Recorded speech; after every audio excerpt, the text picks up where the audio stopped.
This is the video tutorial on the avatar of Khaine versus Keeper of Secrets. For those who don't know, you can quickly Google either of the characters to figure out what they are. Essentially they're both demon type characters, but one is kind of this molten metal construct, the other is a being made flesh from another dimension of sorts. Anyway, they really don't like each other. They're arch nemesis, so they're going to be fighting. Okay, so we're just doing the sketch now. I did another kind of concept sketch painting before for this, but I'm not going to waste your time making you watch that. It didn't work out, so it's not really worth going over. But we'll talk about what did work in this piece rather than what didn't work in the other one.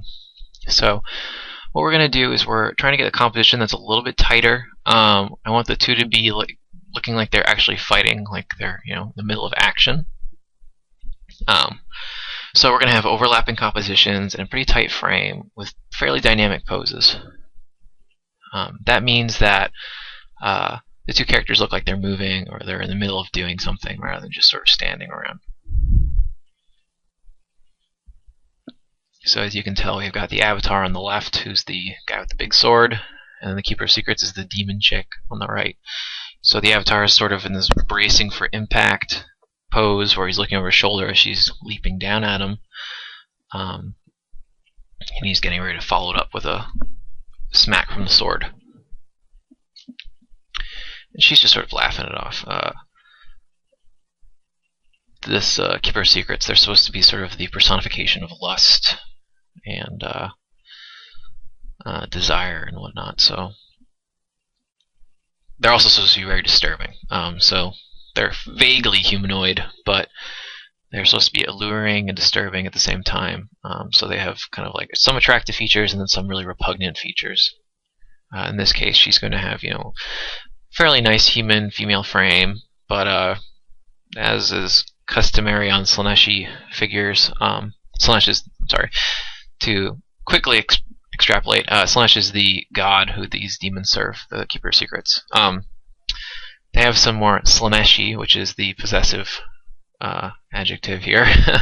Slaanesh features such as 6 breasts, 4 arms, 2 legs, horns, etc. So they're really kind of disturbing.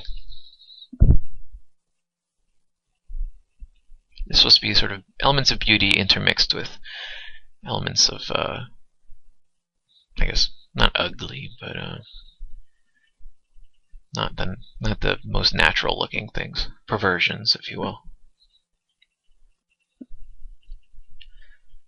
So they're about the same size. I know she's a lot bigger right now because she's not only behind him, but she's just larger in general. And that's going to get tweaked. But as you can see, she's got 4 arms. 2 of them are kind of crab claw type arms. She's got this elongated head. Right now there's no nose. That doesn't stick around. But it's a classic piece of art from the Warhammer 40k line. Or I guess it was in the fantasy book. But they're always sort of depicted differently in different books, which is cool. There's a lot of free reign when it comes to designing demons because there's no set prototype. They all sort of share similar features, but they don't have to look alike.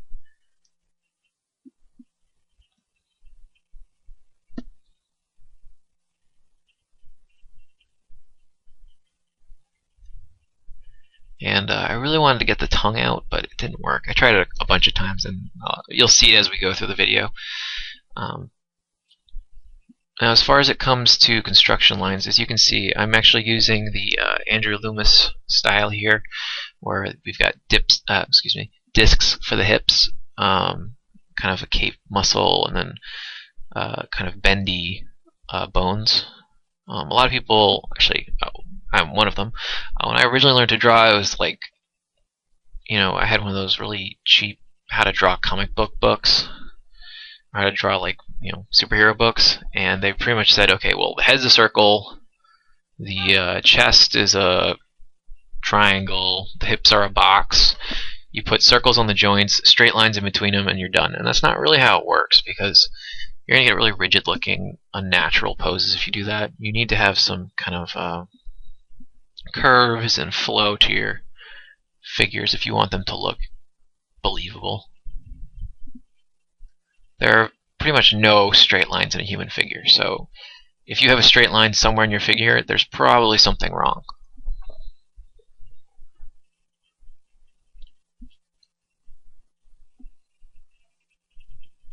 Alright, so we're just blocking in some colors and some shades, fading up the purple into the white, and doing the feet. As you can see, she doesn't have feet in the traditional sense, she's sort of got these claws.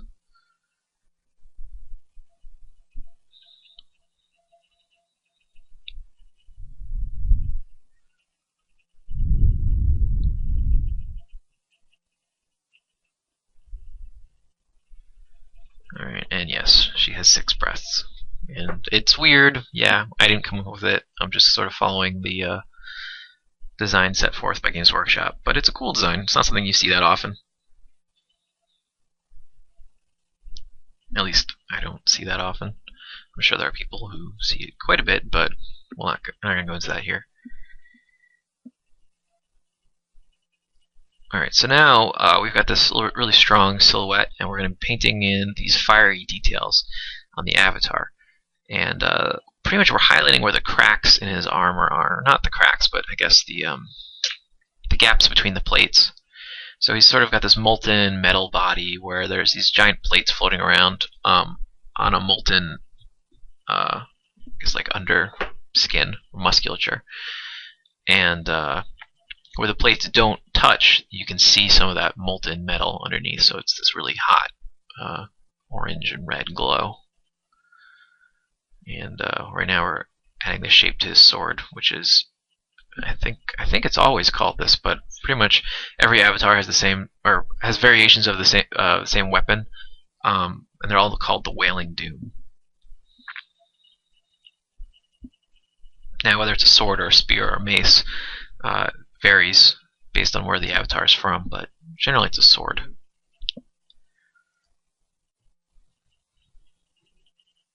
Alright, so we're doing some more detailing here, painting in the cracks in the armor, the little gaps.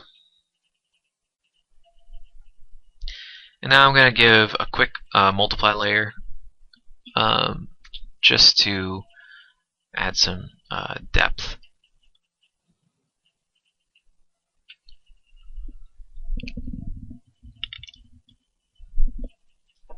What I often do is I'll paint the whole thing with the multiply, or at least most of the figure with the multiply layer, and then I'll erase out the parts that I don't want to show. It works for me. It probably doesn't work for everyone, but at least I have consistent lighting that way.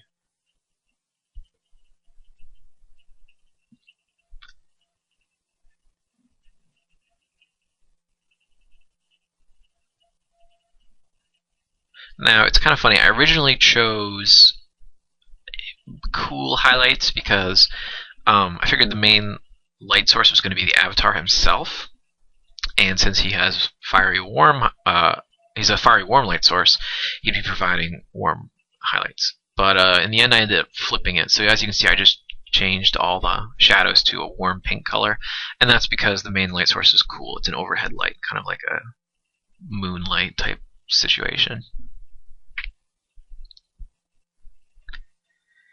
Okay, so she's got this nice elongated head, these 2 giant horns. And we're just sort of painting out some of the outlines.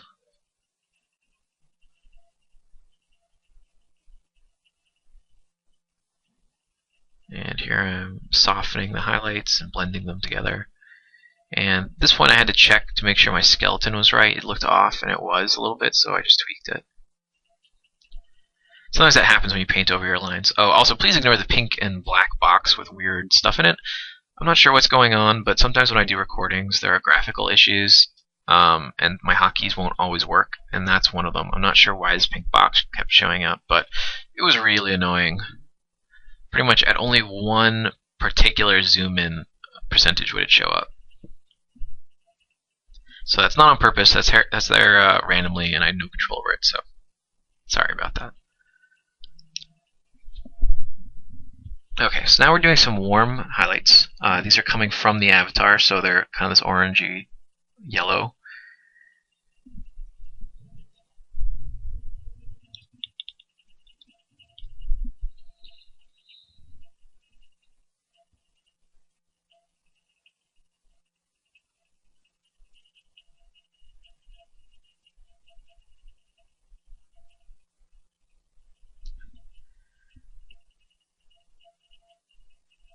and working in some shadows on a darken layer to help bump the contrast on the Keeper of Secrets.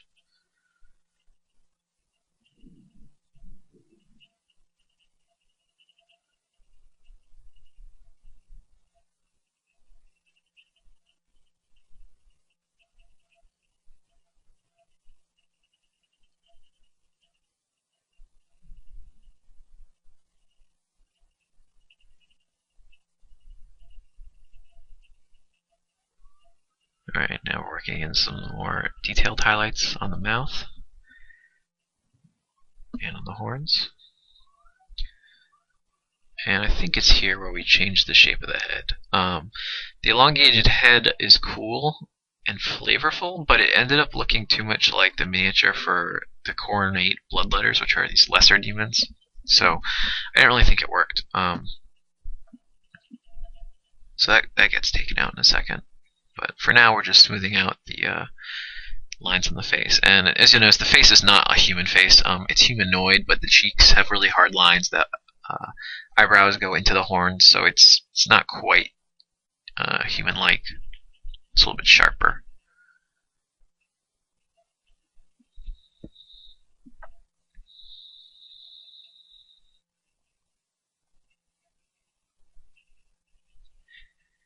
And there's the first pass at removing the tongue.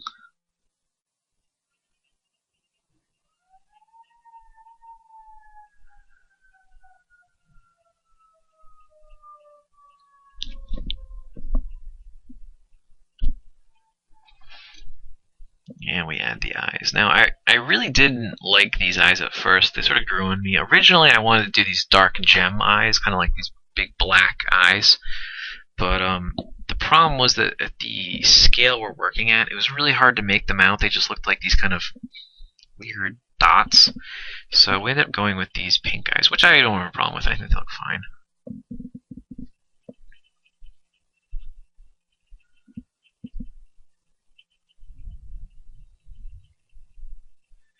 Alright, so we're just refining the anatomy and the edges of the Keeper right now. Her original breasts were too large, so we have to tone them down a little bit. And here I'm refining the lines on the avatar. Also, I got some really good critiques, so thank you everyone about the avatar's positioning. People made it sound, or people said that he looked scared like this with this position. With his hand up, which I don't really see, but if enough people say that that's how they think it looks, then I'm probably seeing it wrong. So I ended up changing it, and probably for the better.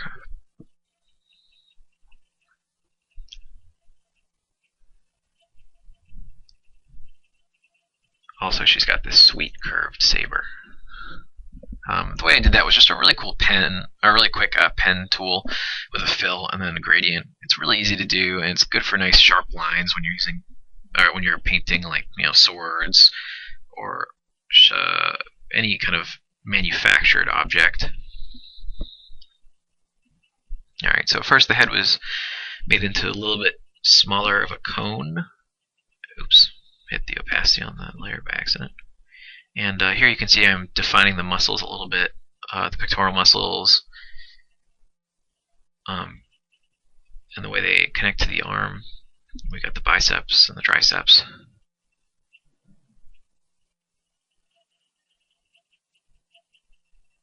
And the problem here I found is that the neck looked too much just like a tube, which is not what necks look like. So I had to go in and paint some of the details of the neck, some of the anatomy.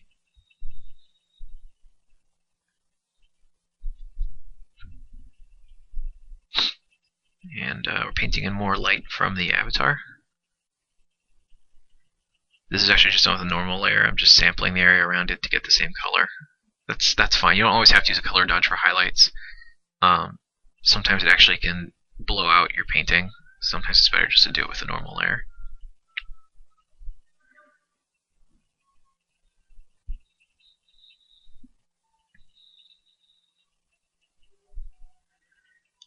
And here we're further defining the thigh area, the thigh and the hips. It's kind of a weird area in terms of anatomy, it moves around a lot. So it looks different when the legs are moved at all. But that's something you sort of have to deal with. And that's why it's important to have a good understanding of anatomy and the muscles beneath the skin. So you know how the skin and the body will react when it's posed differently.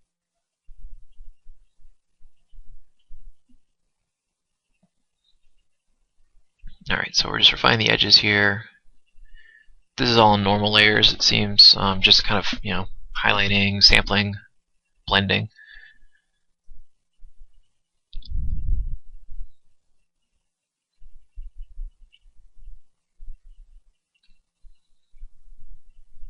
We've got a bounce coming off the thigh. The thigh is pretty well lit, so it's casting a reflection.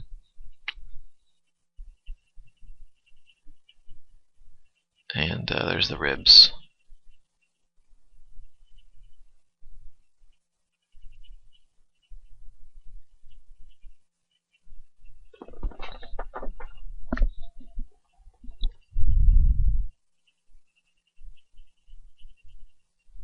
Now, I started having a problem with the feet because they look like bunny feet here, like Bugs Bunny feet.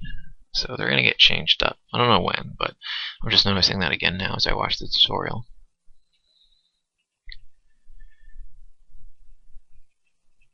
So here I go, I'm adding some secondary light to the arms and smoothing out highlights.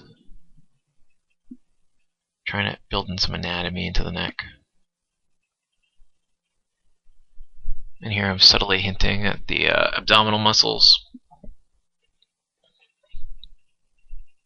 I didn't want them to be like a bodybuilder. They shouldn't be like that. They should be sort of smooth. And here I'm lowering the trapezius. It was kind of just too straight. It was like a bow before. And I'm filling in some of the back. The original sketch was off. It was too narrow. So this looks more natural now. If you can call something like this natural. I mean, this is pretty much the most unnatural thing you can paint, but whatever.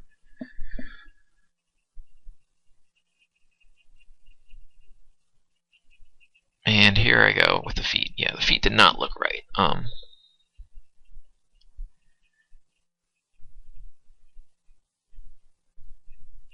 So just for the time being, I had these kind of pointy feet, and I didn't really know where I was going with them. So I figured I'd move on, paint something else until I figured it out. So I decided that, well, the character was supposed to have a loincloth. Plus, I don't really want to paint something that graphic. So she has a loincloth, because and it's not that I have a problem painting nudes. It's just this is a evil alien, or not alien, but demon creature, and didn't really want to find out what was down there.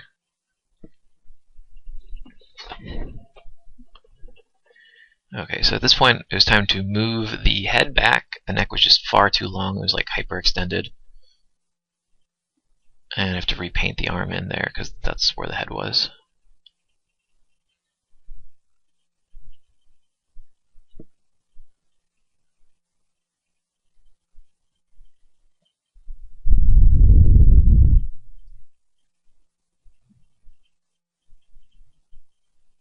And rescaling the arm, have it a little perspective. And I thought it'd be kind of cool if she had these black gloves on. Add some details and variety to the keeper.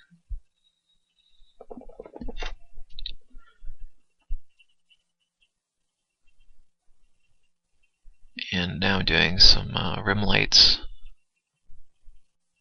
and fixing the outline of this claw. It has to be creepy. It's actually really hard to find reference for good claws like this other than the actual models put out by Games Workshop, pretty much just because you don't really find claws like this in nature. I looked up like different crabs, lobsters, insects. I even looked up rhinoceros beetle heads, but nothing was quite right.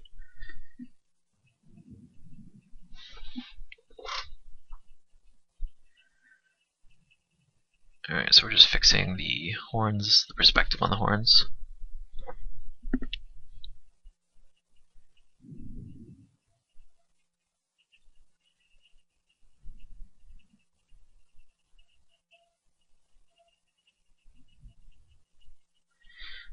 And to turn up the degree of disturbing a couple notches, Keeper Secrets don't have nipples normally.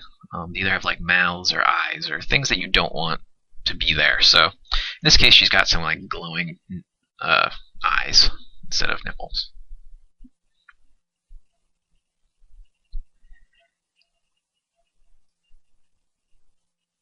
Also, you notice that there's no belly button. These are not naturally born creatures. Just using some color dodge here. Okay, so anyway, had to fix the hand, got some good critique, wasn't working out. By hand, painted out.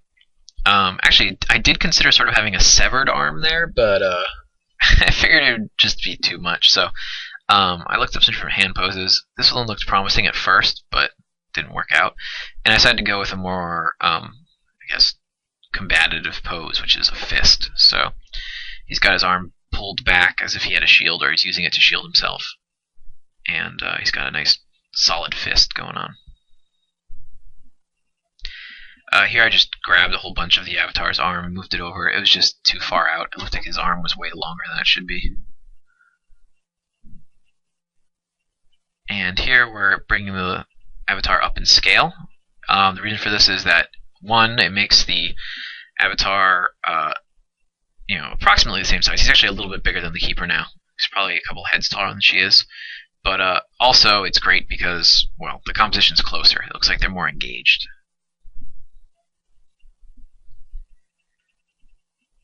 The situation is a little bit more desperate than it was before. Okay, I realized that the perspective on the helmet was off, so that was just a really quick copy and paste and transform to rotate it to the right position.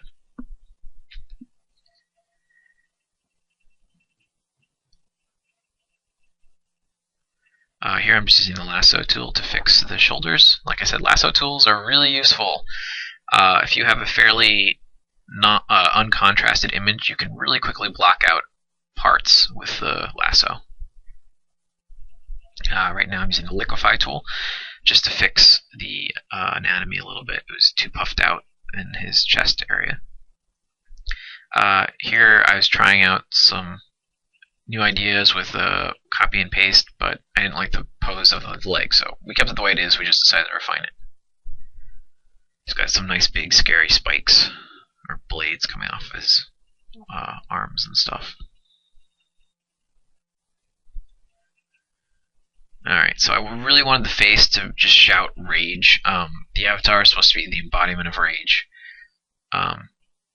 Rage and sort of martial prowess. So I didn't want him to look scared. I wanted him to look pissed, pretty much. And I think that comes across. He looks pretty violent and angry.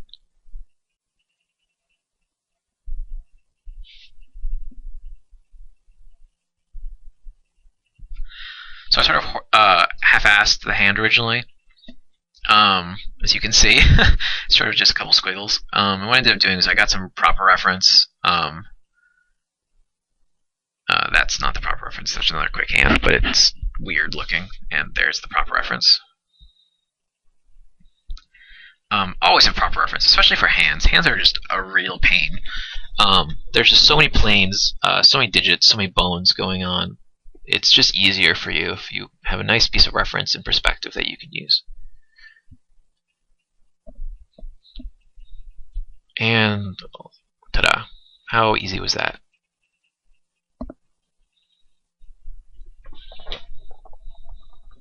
The way I get that nice warm glow is with color dodge layers, by the way. This is actually accidentally one of the best parts of the piece. I didn't mean to make the hilt of the sword like that, but it came out really cool because it looks like a piece of iron that's red hot off the forge, which is really neat.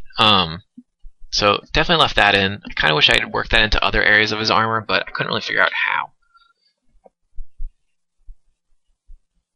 Not in terms of how to technically do it.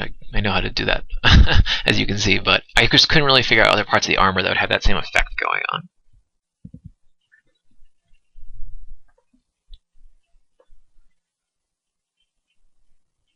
Alright, so here I'm fixing the armor, adding some cracks. Pretty much I did a really loose sketch originally, and I need to refine it, so I'm going with a little brush, a normal layer. Just painting in these little lines. They represent cracks and kind of like little patterns in his armor, but they're also really useful because they help define his shape. Sort of like a pinstripe suit. You can see the geometry of the outfit by the pinstripes.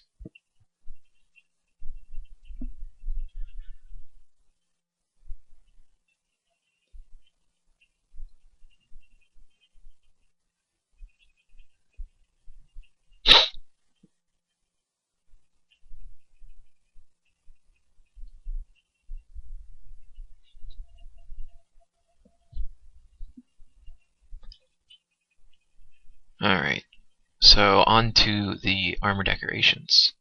Avatars always have these kind of nice eldritch symbols on them. I wasn't sure how I wanted to do them, so I decided to just use a bold color for the time being until I figured out how I wanted to scheme them. So we're just using light blue for now. And eventually it became the sort of dark green color for the time being. I also consulted my reference, and I found out that I was doing the head wrong. Its shape was actually more chaos. This is getting complex without going into the story, but essentially the head shape was wrong. The reference that I had was correct, and I wasn't looking at it enough. I was sort of just doing it from memory, and it wasn't coming out right.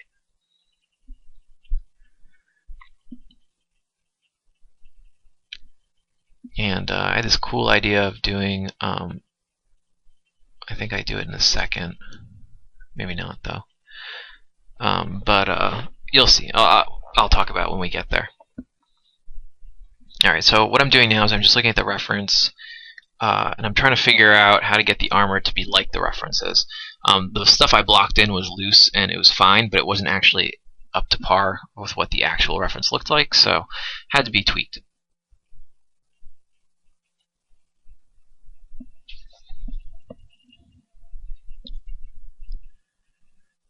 So he's got these nice kind of pauldrons.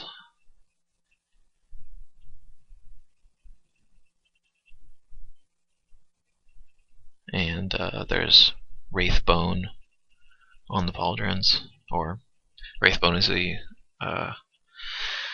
without going into too much detail, it's a psychoreactive material, so it's a material that can be molded by people with psychic powers. Okay, so here it is. So I thought the head was sort of dinky looking, so I had these embellishments, these kind of like chin strap type deals, but I thought they looked pretty neat.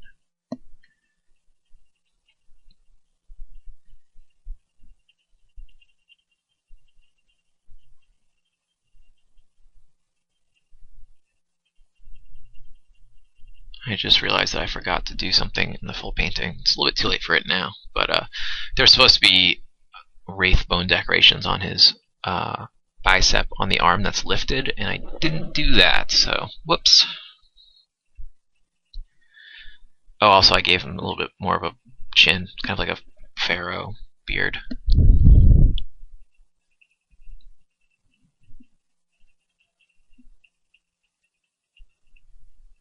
And we're just detailing Howling Doom here. Howling Doom is the name of the sword, as I think I mentioned earlier. And it is pretty hot. It's very warm. It's a fiery blade. I don't know what the deal is. I think I always have a cold when I'm doing these recordings, or like at least the sniffles, so sorry about that.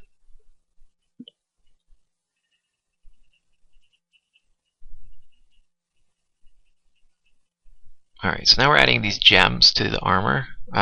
Eldar, which is the faction represented here, they always have these gems all over them. They're actually supposed to be soul gems, which are like the way the Eldar protect them, their souls from being devoured by the Chaos Gods. But they're pretty awesome and they're characterful. And originally I wanted to go with actually a cool color, like a blue, to contrast the warm, fiery color, but it just was actually too strong of a contrast. And I looked at some of the reference art, and pretty much the gems are always red, so I figured I'd just keep the whole warm thing going. I decided at one point that I didn't like the green, so I made the Wraithbone a little bit more purple rather than green, and I think it actually looks a lot better now.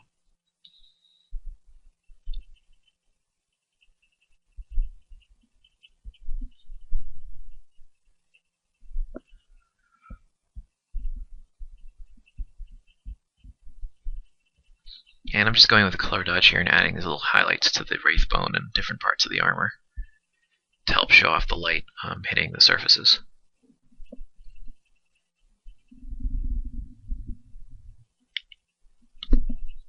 Avatars always have these giant helmets with plumes on them, so of course that had to be here.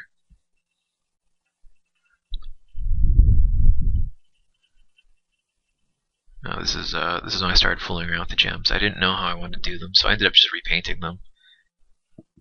Actually, a couple times. Sometimes they look too much like bubblegum, sometimes they just didn't look quite hard enough. They look kind of soft, like right now they just don't look like gems.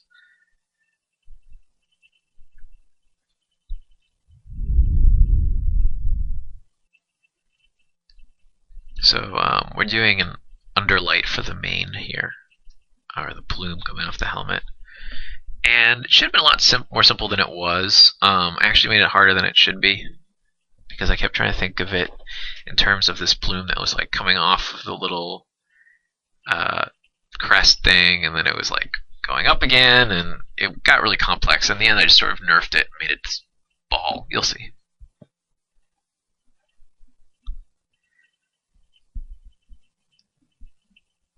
Yep, pretty much right there.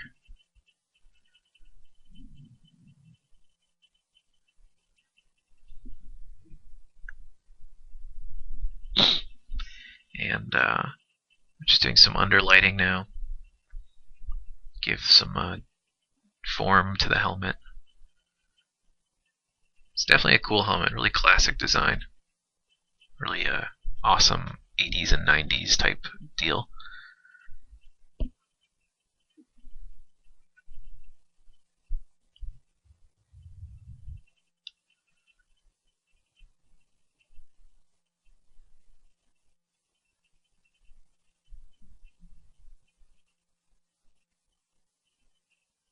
Alright, so the avatar has gotten quite a bit more TLC since earlier. So this is a big deal that had to be included and is really hard to do. So the avatar is supposed to be the embodiment of a god of battle. Khaine is the name of the god in the lore. And he's known as the bloody-handed god. And I'm not going to go into the reasons why in this video, but essentially all the avatars have one hand that carries the Howling Doom, and the other hand is soaked in blood, the blood of an Eldar prince. And it's really hard to paint blood onto a giant statue made of fire, because I just imagine it being like if you tried to pour, I don't know, like some sort of syrup onto a frying pan. Like, it's not really going to stick around very long. It's probably going to turn black and crust up. So we're going to suspend disbelief for a little bit. Okay, so the Howling Doom is covered in these Eldar runes, and I tried a couple times to do them. It didn't work out, but eventually they are put in, so worry not. Also, I really wanted the avatar to be really, like, intensely hot. Like, I want it to be like you were looking into a furnace or like a smelter or something. So I tried really hard to add all these kind of atmospheric kind of jets of just like pure hot gas coming off of him. Like, he's so freaking hot that air particles around him are burning or combusting.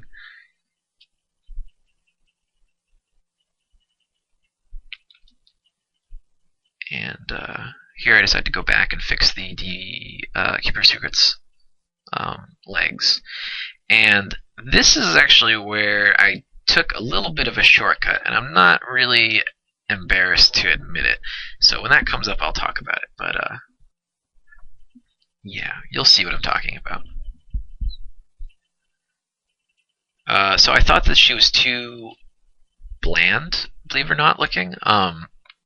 The Keepers of Secrets are supposed to be like, embodiments of lust and indulgence and whatnot, and they're supposed to be kind of garish in that way, like they're just over decorated.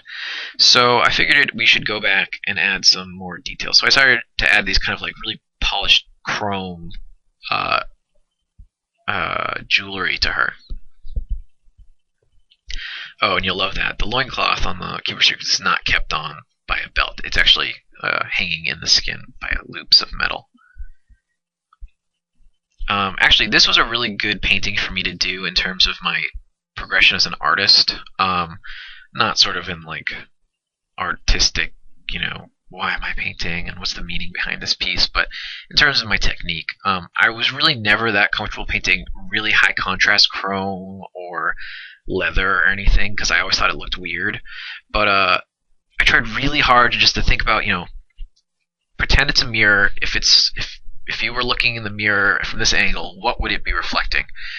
And it actually ended up working. So pretty much, if there's a light source, it's really bright. If there's no light source, it's really dark. And that's all it really is. Part of painting chrome is just being gutsy and hoping that, you have to take light sources into account and think it through. There's a lot of planning involved when you paint chrome, because remember, everything's going to reflect and show up. But the other part is just being gutsy and trusting yourself that your painting is going to look accurate enough for the viewer to be fooled. Because really, when you're painting, your primary goal is to fool your viewer into thinking that they're seeing something, when really it's just a bunch of pixels or lines or color. So as long as you can do that, I don't really care how you do your painting. There's a million ways to paint, and it's all really just about how it looks in the end, what's the final deliverable. And that's really all the studio that you work for or your client's going to care about, is how does it look in the end. So, use CG if you have to, use Maya, whatever. Just as long as it helps get you there, whatever works for you is the best way to do it. Alright, so I repainted the rear arm in the correct perspective this time. Yay for us. And I decided to add some more kind of hot gas coming off the avatar. Remember, he's really, really hot. He's a freaking pile of metal that's molten. Okay, back to the Keeper of Secrets. So, I wanted to do some tattoos because they're really kind of flavorful and common in the Warhammer universe on Slaanesh characters. But I couldn't decide how I wanted them to look. So I did these sort of complex ones. That actually was sort of funny. When I was doing these, it reminded me a lot of my high school notebooks because I used to do these little designs all the time. But I didn't really like it in the end. I thought that they just sort of looked... they're cool. They're kind of like Maori tribesman tattoos. But they just didn't really look right. So I ended up going with a more traditional Slaanesh tattoo pattern, which is sort of like this octopus type pattern where you've got these tentacles coming off. And yes, it does harken of Japan. I don't know if that was on purpose from Games Workshop, but it's definitely there. There's like a connotation. Come on, it's supposed to be messed up.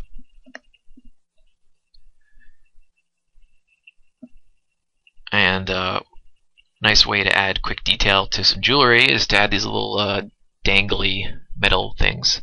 I was kind of inspired by traditional Indian dress. They're kind of like that, these little bangles.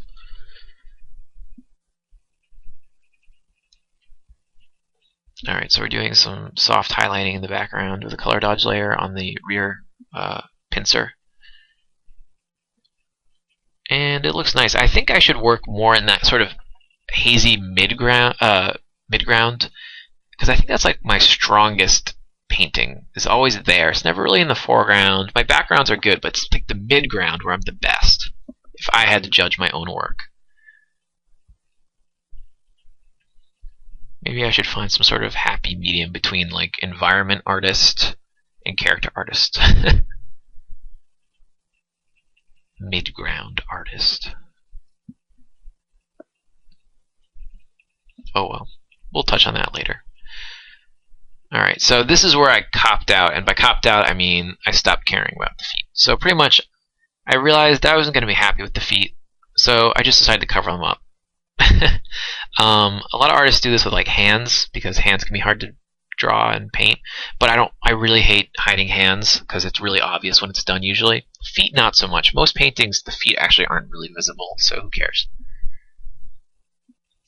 Here's another cool detail added. I had these sort of like little nubs to the horns, these little nodules.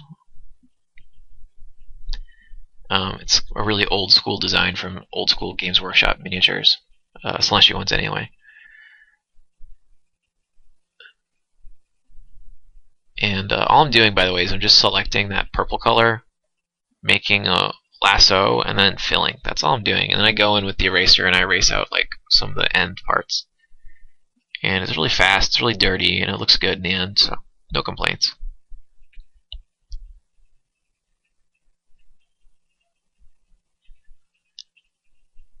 And here we are painting in more little nodules. I guess they're sort of like ritual scarification, but I don't know.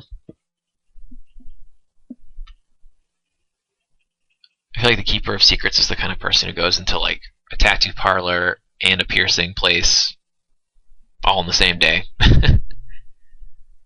Sits in the chair and just says, "Do me up."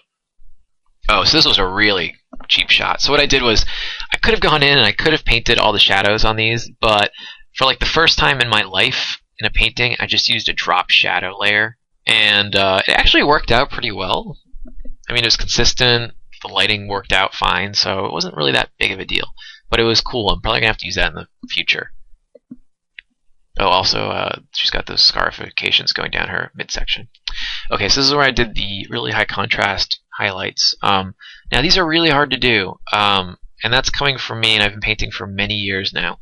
The reason is that they're, like I explained in other videos, they're just really hard to paint. It takes a lot of balls to get them right, or to paint them and then keep them. Pretty much because if they look wrong at all, the viewer knows they're wrong. So I felt confident enough to do it in this piece, and I'm glad I did.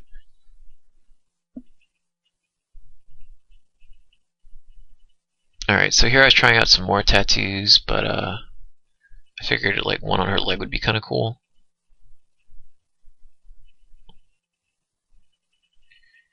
And might as well add some discoloration.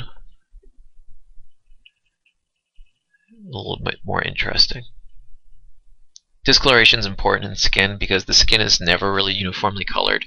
Areas where the blood vessels are closer to the skin are more red. Areas where they're not are more pale. Parts where the bone is closer to the skin are also usually more reddish, or at least worn looking. I painted some really nice chrome spikes on that arm, but I actually didn't keep them. They were too much detail and contrast going on in too small of an area. So I ended up going with these little spikes. And here's a really quick way to add a underlight to a sword. Ta-da! That was just a pen tool with a fill. Sometimes Keepers of Secrets are shown with kind of like these big umbilical decorations. Like instead of having belly button, they have these big plates there. And I thought I'd try that out. But it was kind of weird because it was chrome and it was facing a lot of different light sources, so it looked kind of off. So this actually doesn't end up staying. And I think you can tell why. It just looks kind of weird.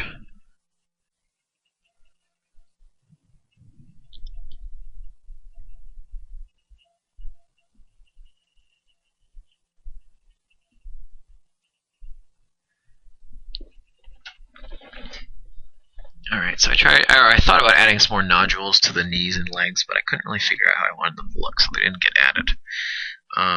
What I did right there was I just flattened my layers, selected the finger, and repainted or pasted it in. And now we're using Liquify tool to make the breasts more anatomically correct, if one can even say that on this piece. Breasts are usually not torpedo shaped; they're more kind of teardrop shaped. And that needs to be reflected. Alright, so this was cool. So, like I said, I'm usually pretty nervous about doing chrome. But this worked out pretty well, if I do say so myself.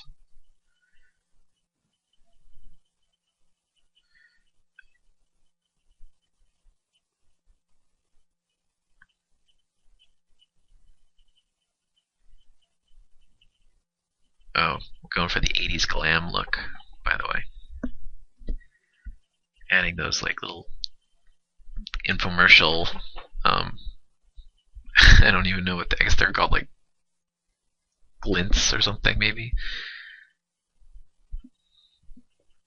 Here I am trying. Oh, this is actually the time I do it right. So I went in and I did all the little runes on the sword. Having a guideline was really helpful before they were all crooked.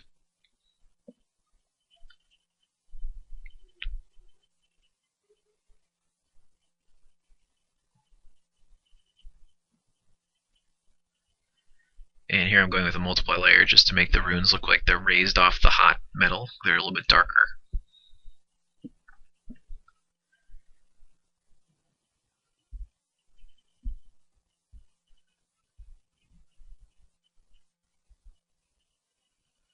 And here I'm solidifying the loincloth with the lasso tool.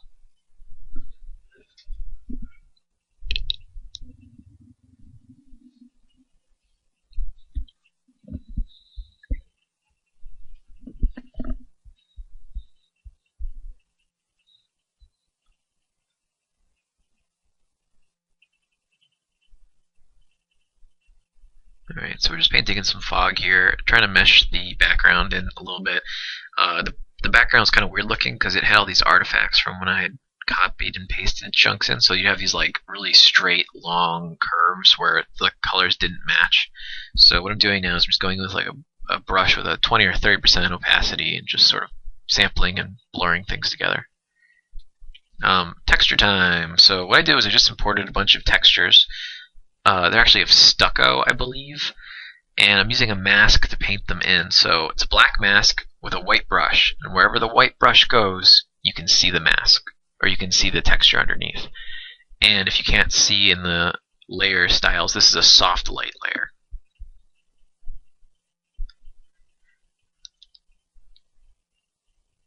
And it's only being applied to certain parts of the armor, because the armor is supposed to have sort of this little peppered look, like it's been beaten, or like it's, you know, rock or something.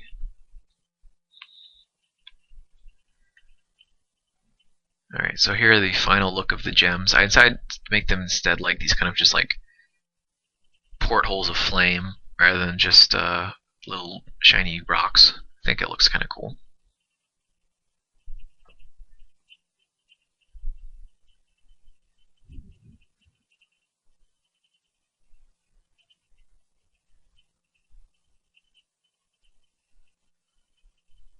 And as you can see, I just added some underlighting for the latex, just some yellow, representing the reflection of the avatar beneath.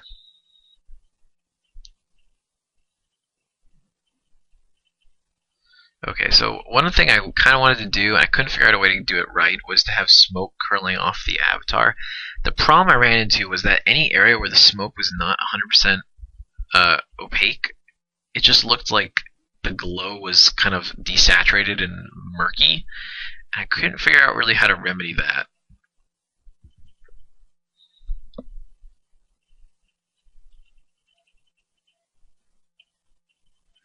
Alright, so to help liven up the background, I decided to do this kind of big glowing area, and to use a mask to paint it in.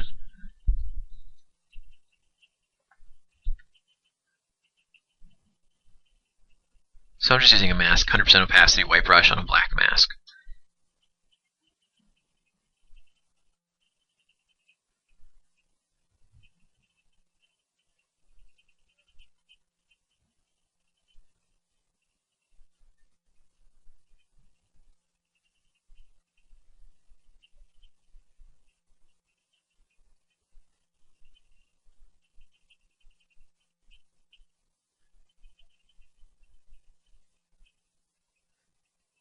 And kind of a time-consuming process.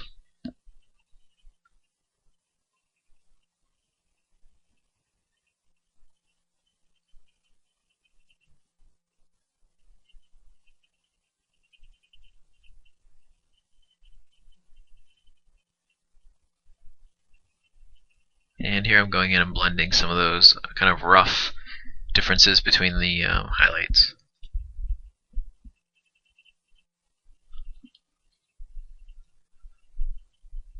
Oh, it's kind of quick, so I don't know if you saw it, but I added some blades to the edge of the avatar's forearm, the arm that's raised.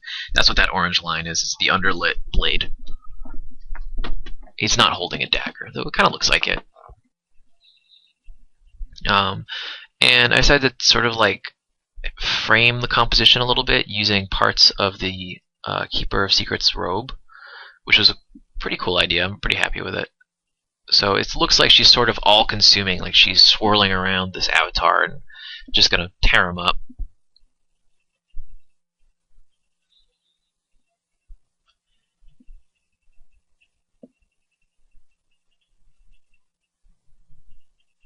And we're painting in some fire with normal and color dodge layers. The way I paint fire is I do these kind of like big bold shapes, and then I'll hem them in with erasing to kind of bring them back in. Oh, we're using the shrapnel brush here for some sparks, cinders.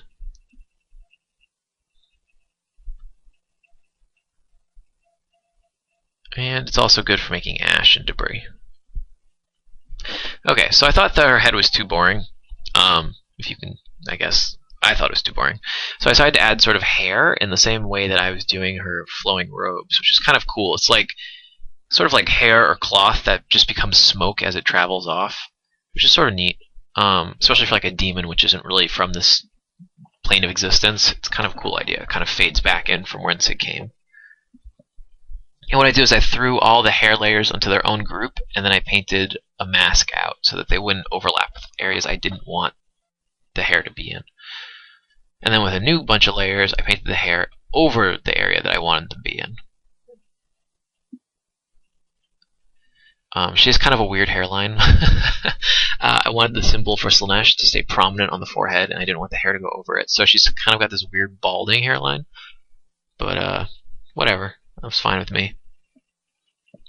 It makes her even more disturbing. So this was a cool idea with bad implementation, at least at first.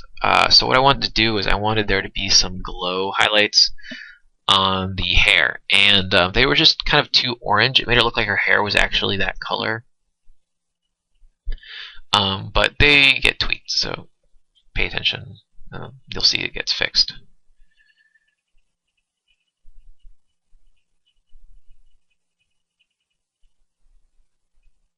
What I essentially did is I pushed all the hues more to the red side, and then I lowered the opacity of everything except for the really hard highlights, just to make it look like it was a stronger spec highlight.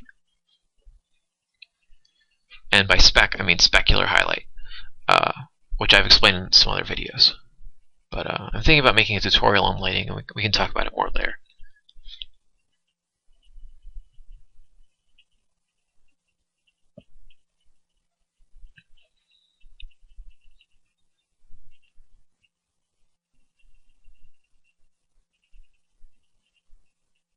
Alright, so now I'm doing some highlights on the loincloth. I didn't want to do many. I kind of want the loincloth to be silhouetted almost against this insanely bright character.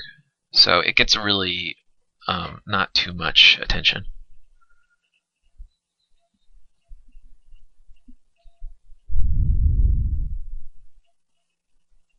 And I'm just painting some swirls behind the avatar, masking them out.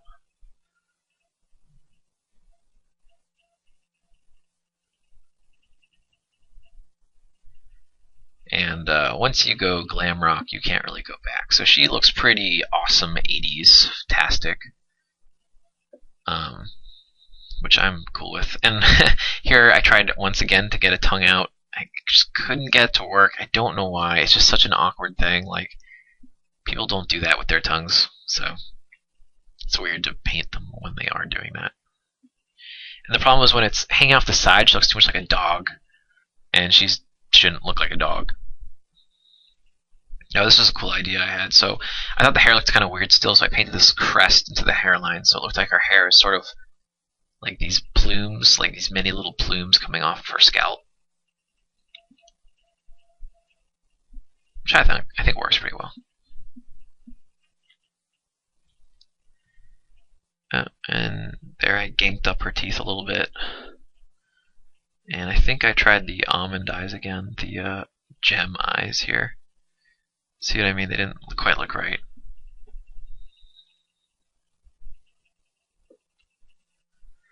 And where there's glam rock, there is lightning. So why not add some pink lightning to the purple rain, if you will? But no. Anyway, I thought some lightning would be kind of fun. I mean, we've already gone so 80s with this piece already. Why not get it all the way there? You've got the chrome, you've got the rocker chick, you've got flaming god guy, you've got lightning, you've got high contrast paintings. It's good stuff.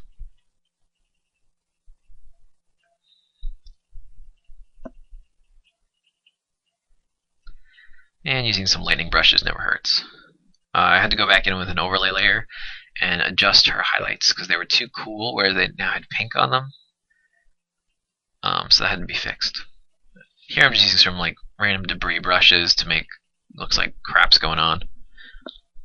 And I'm balancing out the composition, which is sort of this almost like a heart shape, or kind of like an infinity sign. We've got these two circles, like a Venn diagram, which are colliding at the center of the composition. And to make things more epic, I added these eddies of kind of hot air and flame coming around the Wailing Doom and the Avatar. Because he's pissed.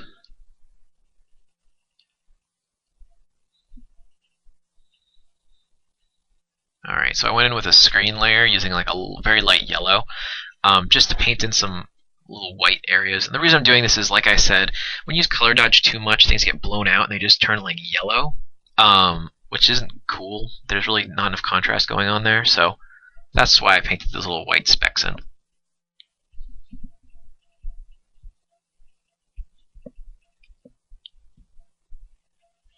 Oh man, this should be on an album cover. If someone wants to make a song about this painting, you totally can use the art as your album cover. No problem. No questions asked.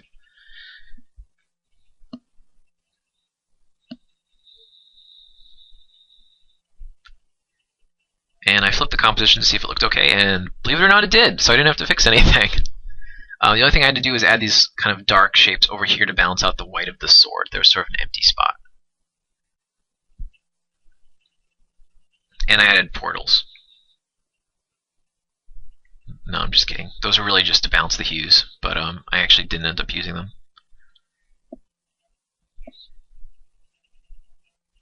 And when you have fire, you can always have more fire, so I added more fire. They're just normal layers with an overlay or a color dodge over them. And we're going in with another, this time it's a lighten layer, not a screen layer, but pretty much the same thing.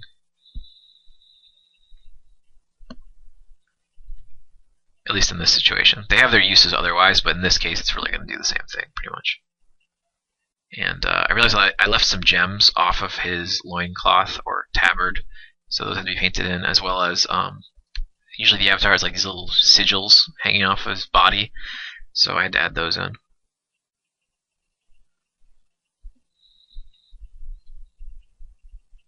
And more fire! Yeah!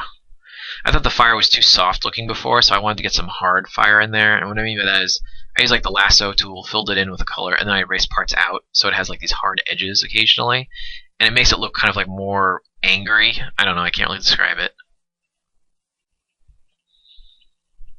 But it worked out, so it's all good.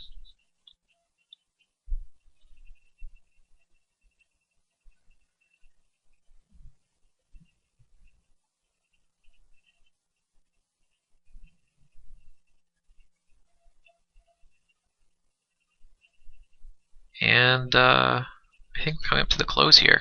That's about it. Just a little more debris, some more ashes, and cinders, just to make it more intense. And tried some new compositions, but the original one worked. So that's it. Well, I hope you enjoyed the video. It was fun to paint, and it didn't take 23 hours this time. It only took 11, so that's a big improvement for me. Part of the reason it took so much less time is because I didn't do line art. When I did the Black Templar piece, which you can view on my channel, there was just so much line art that I had to paint over and fix. It added like 6 hours at least. So by avoiding it and keeping my painting a little bit looser until the end, I didn't have to worry about all these little details I either had to preserve or paint over later.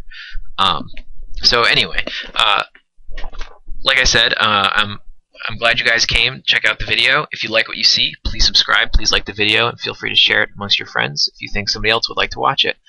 I'll be releasing the speed version of the same painting at the same time, so you can watch that one too. It's compressed down to just over 6 minutes, so it's much faster, but there's no narration. Anyway, thanks for coming. Hopefully I'll talk to you guys again soon.